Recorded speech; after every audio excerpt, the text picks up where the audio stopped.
अस्सलाम वालेकुम। आप देख रहे हैं टीवी टुडे और मैं हूं आपका मेज़बान राहील मुआविया। लाहौर बहुत ज़्यादा अफसरदा है और लाहौरियों के दिल बहुत ज़्यादा दुखी हैं। वजह यह है कि बुध की रात तकरीबन 7:30 बजे शाम एक फैमिली जो यहाँ मेहमान थी और वो 4 लोग दूर दराज का सफ़र करके लाहौर देखने आए थे। सादिया अपने 2 छोटे बच्चों, अपने खावंद और अपनी सास के साथ अपने करीबी रिश्तेदारों के यहाँ लाहौर के अंदर पनाह लिए हुए थी कि अचानक उस फैमिली ने फ़ैसला किया कि हम दाता दरबार पर हाज़िरी देने जाते हैं। वही जो पंजाब भर बल्कि दुनिया भर से लाहौर में आने वाले लोग फ़ैसला करते हैं और दाता साहब पर हाज़िरी देने ज़रूर जाते हैं। वो फैमिली भी दाता दरबार पर हाज़िरी देकर वहाँ से बाहर निकल रही थी कि रिक्शा में सवार होते वक्त 24 साला सादिया अपनी 10 माह की बच्ची को उठाए हुए थी तो अचानक उसका पांव फिसलता है और वो नीचे एक खुले मेन होल के अंदर जा गिरती है।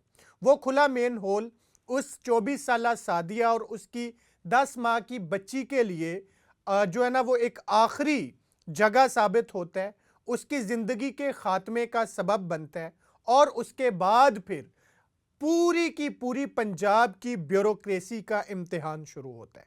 असल वाक़या तो यहाँ तक ही हो चुका था, लेकिन इसके बाद भी एक ऐसा वाक़या पेश आया कि जिसने सबके ज़मीरों को झंझोड़ के रख दिया। वो वाक़या ये था कि उस 24 साला सादिया का खावंद जो अपने सामने अपनी 10 माह की बेटी और अपनी जवां साला बीवी को उस गटर के गंदे पानी में डूबता हुआ देख रहा था, वो फौरन मदद के लिए इंतज़ामिया को पुकारता है।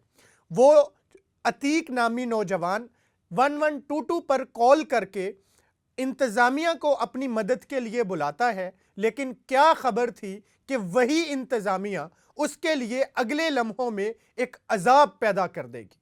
उसको वहीं से गिरफ्तार किया जाता है, उसको ज़दोकोब किया जाता है। उस नौजवान को जो उसके दिल पर गुजर रही थी वो तो वो जानता है या आप इमेजिन कर सकते हैं, लेकिन जिसने अपनी बीवी को अपनी आंखों के सामने उस गटर के अंदर गिरते देखा था और अपनी 10 माह की नौमौलूद मासूम फरिश्ता एक छोटी सी फूल तरह की बच्ची को अपनी आंखों से अपने सामने उसको मौत के आगोश में जाते देखा था, वो मुल्ज़म बना कटहरे में खड़ा था और उसको दाबे पड़ रहे थे, उसको लानत मलामत की जा रही थी, उस पर तशद्दुद किया जा रहा था, उसको बुरा भला कहा जा रहा था और उसको मनवाने की कोशिश की जा रही थी कि मान तू ही है वो कि जिसने अपनी बीवी को और अपनी बच्ची को जो है ना वो मार दिया है। वो शख्स आप इमेजिन करें कि जिसके ऊपर ये कड़ा इम्तिहान हो और जिसको वो मदद के लिए बुला रहा हो, वही उसको कटहरे में खड़ा करके उल्टा उसे मुल्ज़म बल्कि मुजरम बनाने पर बजिद हो, तो उसके दिल पर क्या गुजर रही होगी। लेकिन ये तो भला हो लाहौर शहर का, लाहौर शहर के सहाफ़ियों का कि जो वहाँ भागम भाग पहुँचे और लम्हा बलम्हा वहाँ से अपडेट करते रहे, वरना क्या यह मुमकिन ना था कि कल वही बंदा अपनी बेटी और अपनी बीवी के कत्ल के इल्ज़ाम में जेल की सलाखों के पीछे डाल दिया जाता और यूं इंतज़ामिया की इस संगीन तरीन गफलत के ऊपर पर्दा भी पड़ जाता और वो शख्स अपनी बेटी और अपनी बीवी के हाथों उससे महरूम होकर खुद जेल की सलाखों के पीछे चक्की पीस रहा होता। लेकिन भला हो कि ये तो अल्लाह ने ऐसा किया कि उस शख्स का जुर्म जो था वो धुल के सामने आ गया और वो बेकसूर निकला और इंतज़ामिया की असल नालायकी बल्कि मुजरमाना गफलत का पर्दा चाक हुआ।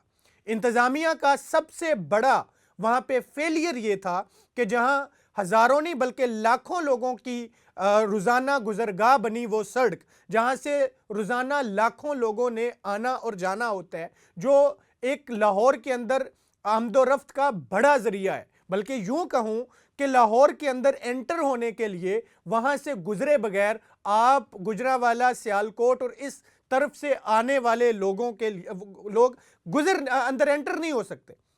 लेकिन उनके लिए वो जो है ना वो एक बुनियादी गुजरगाह थी। लाखों लोगों की आमदोरफ्त का वो واحد ذریعہ وہاں پر نہ صرف ایک بڑا جو ہے نا وہ گہرا کھدائی کر کے شگاف پڑا ہے، وہاں پہ ایک پنجابی میں کہوں تو ٹویا بنا ہوا ہے، کنواں بنا ہوا ہے، اور اس کے اندر انتظامیہ کی غفلت دیکھیں کہ پارکنگ بنائی ہوئی تھی، جس کو کھدائی کر کے سیوریج کا نظام ڈالنے کے لیے سیوریج جیسے کنویں کھودے ہوئے تھے، وہاں پہ ایک ٹھیکیدار لوگوں کی گاڑیاں پارک کروا رہا تھا، وہیں پر یہ رکشہ پارک تھا۔ وہ سعدیہ نامی خاتون اپنی 10 ماہ کی بچی کو اٹھائے جب رکشہ میں بیٹھنے لگتی ہے تو وہاں پاؤں پھسلتا ہے اور وہ نیچے گر جاتی ہے، اس کے خاوند کو گرفتار کر لیا جاتا ہے۔ کیا عجب منظر تھا، اب اندازہ کیجئے اس شخص کی تکلیف کا۔ پھر اس کے بعد کہانی بدلتی ہے اور بالآخر رات گئے اس 24 سالہ سعدیہ کی وہاں سے لاش برآمد کر لی جاتی ہے۔ انتظامیہ یہ ماننے پر مجبور ہو جاتی ہے کہ ہم جھوٹ کہہ رہے تھے، ہم نے غلط کیا اس بندے کو پکڑ کے، اس سے ہی الٹی تفتیش شروع کر دی کہ جس کو ہماری مرہم کی ضرورت تھی، ہم نے مزید اس کے جو ہے نا وہ جسم کے اوپر زخموں کو کریدنا اور اس کے اوپر نمک پاشی شروع کر دی۔ لیکن بالآخر یہ افسوسناک سانحہ ہو چکا تھا۔ سب سے پہلی غلطی وہاں پر ٹیپا اور واسا کی ہے کہ جو اس کھدائی کیے ہوئے علاقے کے اوپر پارکنگ بنائے بیٹھے تھے۔ دوسری غلطی انہی کی ہے کہ جنہوں نے اس بڑے اور کھلے مین ہول کے اوپر نہ کوئی ڈھکن دیا اور نہ اس کے ارد گرد کوئی حفاظتی جو ہے نا وہ اقدامات کیے۔ ایون کہ کل جب میں وہاں گیا تو اس روڈ اور اس بڑے کھلے کنویں کے درمیان کوئی ایک روڑا بھی نہیں تھا اس سے پہلے۔ کل پھر تیزی سے انتظامیہ نے اس کے اوپر جو ہے نا وہ ایک سبز رنگ کی چادر لگا دی تاکہ لوگوں کو پتا ہو کہ یہاں جناب کام ہو رہا ہے۔ اس سے پہلے کیوں نہیں لگائی؟ آپ کو حادثہ ہونے کے بعد ہی کیوں یاد آتا ہے کہ آپ نے یہ کام کرنے ہیں؟ لیکن اس کے بعد انتظامیہ کی بے حسی دیکھیے کہ یہ واقعہ ہوا، اپنی غفلت اور نالائکی چھپانے کے لیے الٹا اس شخص کو پکڑ لیا جس نے اپنی آنکھوں سے اپنی بیوی اور اپنی چھوٹی بچی کو موت کے منہ میں جاتا دیکھا، اور اس کے بعد الٹا اس پہ ٹارچر کیا، اس کو برا بلا کہا اور یہ منوانے کی کوشش کی کہ بتاؤ تم نے ہی اپنی بیوی اور بچی کو جو ہے نا وہ اس کے ساتھ یہ سب کچھ کیا۔ لیکن معاملہ جب کھل گیا، جب کچھ بھی اپنے ہاتھ میں نہ رہا، تو پھر ساری تدبیریں الٹی پڑ گئیں، تو پھر کل ماننا پڑا انتظامیہ کو کہ واقعی یہ غفلت ہوئی ہے۔ لیکن اب قربانی کا بکرا بنانے کے لیے اس سائٹ کے مینیجر اور چند اس کے جو ہے نا وہ چھوٹے افسران کو قربانی کا بکرا بنا دیا گیا۔ لیکن یہاں سوال یہ پیدا ہوتا ہے کہ وہاں پر حفاظتی انتظامات نہ کرنے کا ٹھیکیدار ذمہ دار کیوں نہیں ہے؟ وہاں انتظامیہ ٹیپا اور واسا اس کنویں کے اوپر کوئی چیز نہ لگانے کی وجہ سے ذمہ دار کیوں نہیں ہے؟ اسی طرح پارکنگ والے یہاں ذمہ دار کیوں نہیں ہے کہ ان لوگوں نے اس کنویں کے اوپر پارکنگ قائم کر رکھی تھی کہ جس کے نیچے موت ہی موت تھی؟ تیسرے نمبر پر آئیں وہ پولیس والا کہ جس نے الٹا اسی شخص کو پکڑا اور پکڑ کر اندر لے جا کر بند کر دیا۔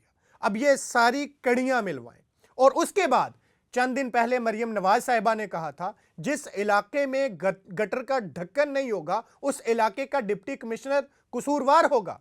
تو اب تک ڈپٹی کمشنر یہاں موجود کیوں ہے؟ کیوں یہاں کے کمشنر کو ریموو نہیں کیا گیا؟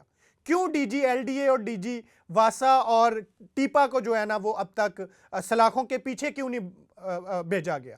یہ چھوٹے چھوٹے افسران کے خلاف کارروائی کر کے اب بتانا کیا چاہتے ہیں کہ معاملہ ٹھپ گیا؟ نہیں، آپ کو یہ تعین کرنا پڑے گا کہ جس بیوروکریسی نے یہ فیک نیوز فیڈ کی کہ واقعہ ہی سرے سے جھوٹا ہے، اس کو لوگوں کے سامنے لا کے کیفر کردار تک پہنچائیں۔ جس نے اس شخص کو جس نے مدد مانگی تھی، مدد دینے کی بجائے الٹا پکڑ کے کٹہرے میں کھڑا کر دیا، اس کو عبرت کا نشان بنائیں۔ آپ نے وہاں ایک ایس ایچ او اور ڈی ایس پی کے خلاف بالکل ایک رسمی سی کارروائی کر کے گونگلوؤں سے مٹی جھاڑنے کی کوشش کی ہے۔ میرا نہیں خیال کہ یہ مناسب ہے، کارروائی مزید ہونی چاہیے تاکہ پوری پنجاب کی بیوروکریسی کے کان کھڑے ہو جائیں۔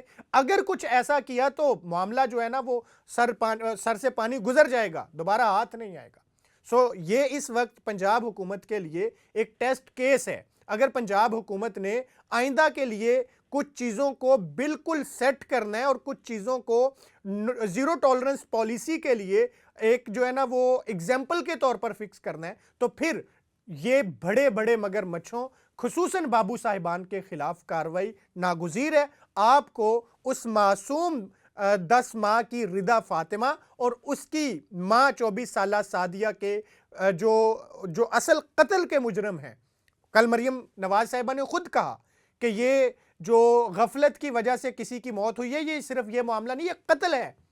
तो कत्ल के इन जिम्मेदारान का जो है ना वो ताक़ुब है वो कौन करेगा, इनके खिलाफ कार्रवाई कौन करेगा, ये बड़ा सवाल है। और इस पे लोग मुंतज़िर हैं कि इन बड़े बड़े मगरमच्छों के खिलाफ कार्रवाई आखिर कब होती है।